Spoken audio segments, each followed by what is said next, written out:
だから、それが、なんだろう、僕はありがたいことに、まだ、その、昔ながらの古い体質が残ってた養親館にいて、えっあと、ありがたかったなって今になって思えるんですよ。あ、ああ、そうね。後になると思うんですけどね。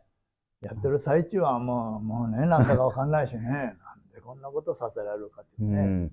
で、ねなんだろう、その我慢が良かったのか、理不尽な世界が良かったのか、あもう何も考えなくなって、ただ言うことだけ従っていったのが良かったのか、でもそれがなかったらやっぱ、今もまた、なんだろう、さっきのふにゃふにゃで生きるじゃないですけども、なんか、そんな感じでいたのかなとも思いますし、ただ、その合気道を教えている以上、まあ、あの時みたいな理不尽な、でも、公然大師は、老子は、自分でこの正座、こうやって、やっぱ自分を律する能力が持ってたから、まだいいよ。まだいいよ。あの、達せられたと。じゃあ、今の人たちも僕たちはこうやったら虐待みたいなこうなっちうんうゃう部分もあるんので、うんでも、その自分で律する心を養わせるみたいなうん感じにできたら、みんなね、その例えば未来のことに対して悲しんだりとか、動揺しちゃったりとか、そういう心もなくなって過去のことを悔やんだりとか、もうなくなって幸せな世界をうん生きれるんじゃないかなとはうん思っていて、まあ、僕も合気道やってる以上、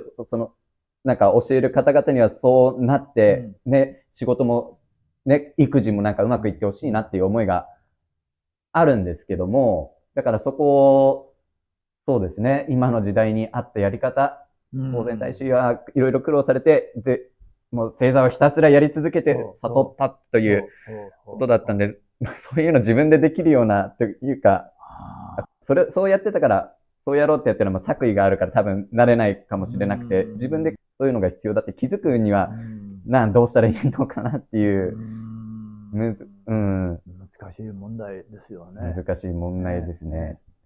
なんだっけ、誰かが言ってたね、真剣になるかどうかっていうのは、どこまで自分を追い込めるかっていうことだってね。うん、だから厚生労使なんかは、もうその奥さんとも離縁をしてしまうし、学校も、自あ、分の学校も畳んでしまうし、両親とも別れの杯で、もう背水の陣ですよ、もう帰るところがないってあね。まあ、そういうところが大きいかもしれませんですよあ、ね。なるほど。執着を捨てられて、ねえ、で、背水の陣。とか悟られ、うん。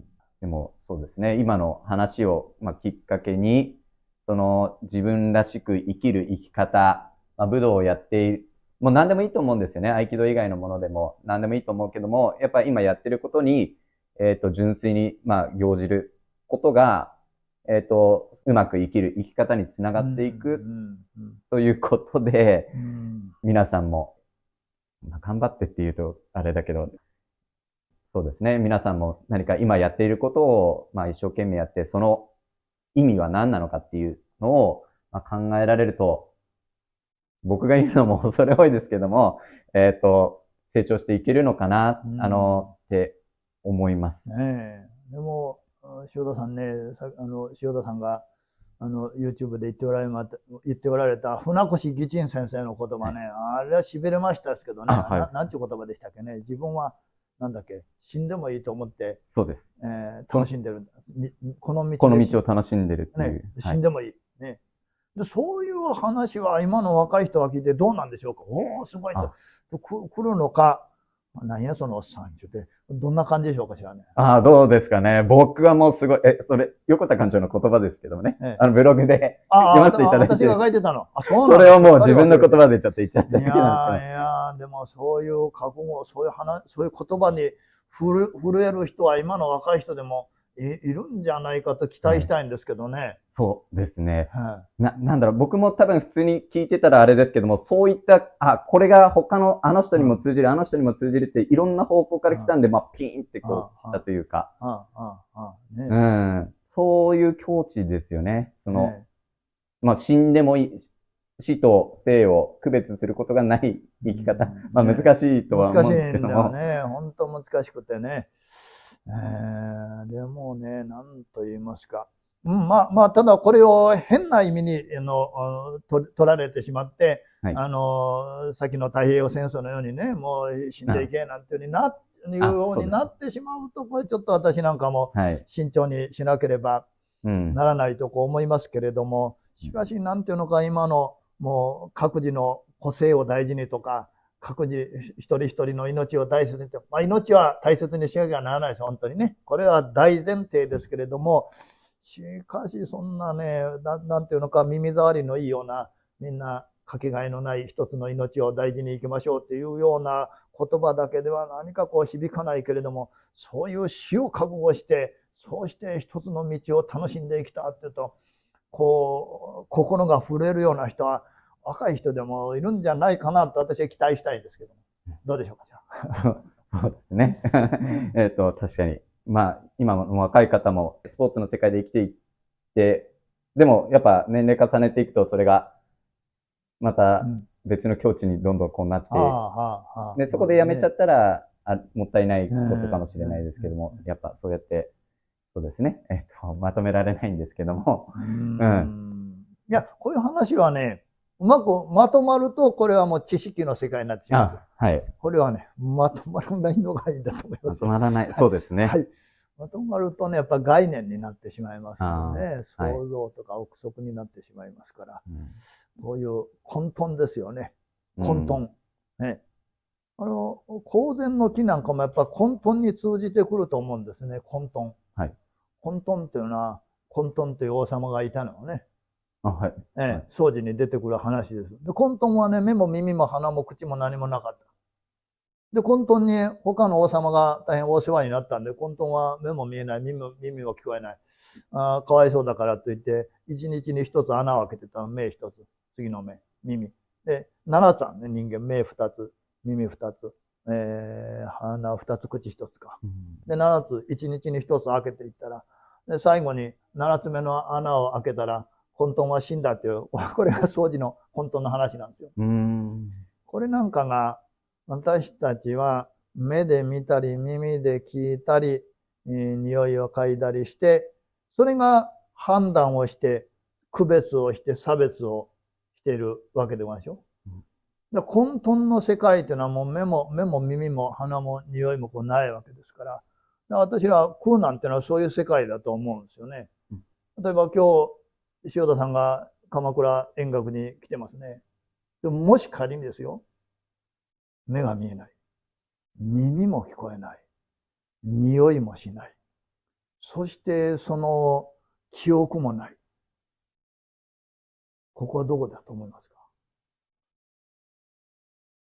多分、円覚寺に来たという感覚はないんじゃないかなと思うんですけど、思いませんかね。はい。とすると今この円覚寺にいて私と話をしているっていうのは、目で見た情報と耳で聞いた情報と、それから身体の感覚ですね。東京から1時間電車に乗って移動してきたという身体の感覚と、それから過去の記憶をですね、今日対談するという約束をしていたという。それらの合成でこうあるだけであって、その感覚器官が全部なかったら、多分、空でしょうな。そうすると、もう時間の隔たりもなければ、場所の隔たりもない世界だと思うんですよ。そうすると、でも私たちはそれが見たり聞いたりした外見で、あの人は味方だとか、あの人は嫌だとか、これは美味しいとか、それでこの世界を作り上げていく。それは幻想で幻でしかない。本体は空であると。だからそのことが分かれば、その空の世界が今仮に見たり聞いたりしたりした感覚が働いて、この世界を作っているに過ぎないと。ということが分かってくると、空の世界には生まれることもなければ死ぬということもない。これは理論ではそういくんですけどね。そういうもう何も聞こえない、何も見えない、もう思ったことも全部忘れてしまったような状況に座禅をしていて、空の世界。それが空の世界は同時にあらゆるものを存在せしめるわけですね。ちょうど鏡に何でも物が映るようなものであって、鏡には特別な映像がありませんから、もう空の中に今こうして塩田さんが来てくれてお話をしている。空の中に今、アジサイが咲いてくれている。そう分かってくると、この空を体験してみると、そこでこだわりがなくなるんですよ。はい。別に避けるわけだよね。アジサイが咲けばやっぱり綺麗だなと思うし。ね、なんですよね。大事な人との別れはやっぱり悲しいと思うけれども。しかしそれに必要以上にこう振り回されることはないっていうのかな。目に見える現象に振り回されることがないっていうのが、我々の般若心経なんかの空の世界なんでもございますけどね。そうですね。空になる話をまたお聞きしたくて、はい。